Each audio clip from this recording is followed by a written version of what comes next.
रोजगार देउछि मका चाष।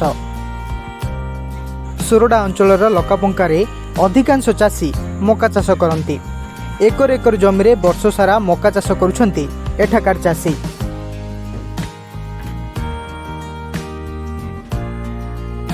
किलो पिछा 2500 टंकार बिहन किणी चारा प्रस्तुत करी जमीरे लगाती चाषी। गछ लागिबार 70 दिन पर फल तोला जाय थाए। गोटे किलो बिहन रे प्राय 5000 रु अधिक गछ होता है। वर्ष को 2 रु 3 थर मका चाष करथांती एठाकार चाषी।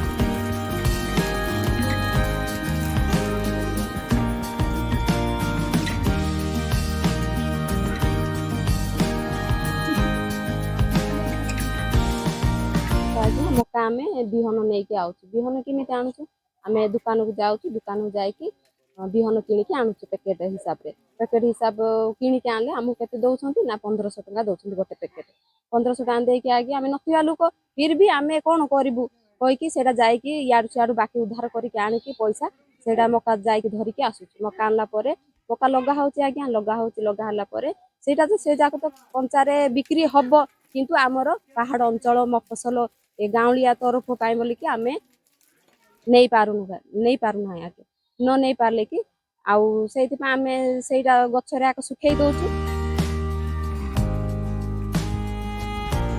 मका बिल रे काम करबा पई नियोजित हुअंती स्थानीय अंचलर अनेक लोके। प्रत्येक दिन निज अंचल रे काम मिलुथिबारु श्रमिक माने मध्य बेस खुशी प्रकाश करिसेंती।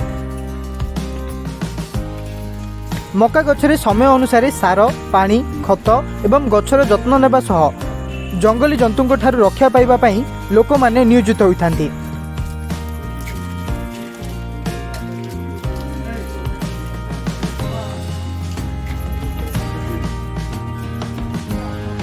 ऋतु अनुसार चाषी जनक निज क्षेत्र वार्षिक 2 थर फल उत्पादन करी निजर आर्थिक स्थिति सुदृढ़ करिबारे सक्षम होई पारिछंती।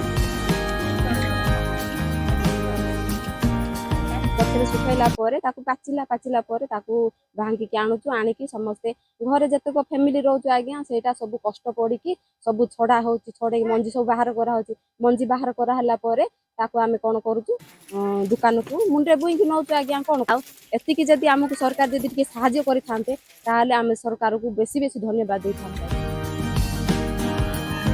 सरकारी स्तर में चाषी मानू जदि उन्नत मानर बिहन जोगाई दे पारंता तेबे आगामी दिन में यही अंचलर अनेक चाषी मिठा मका चाष करी लाभवान हो पारंते। सोरडारू शीतोष कुमार रिपोर्ट लोकालिटी।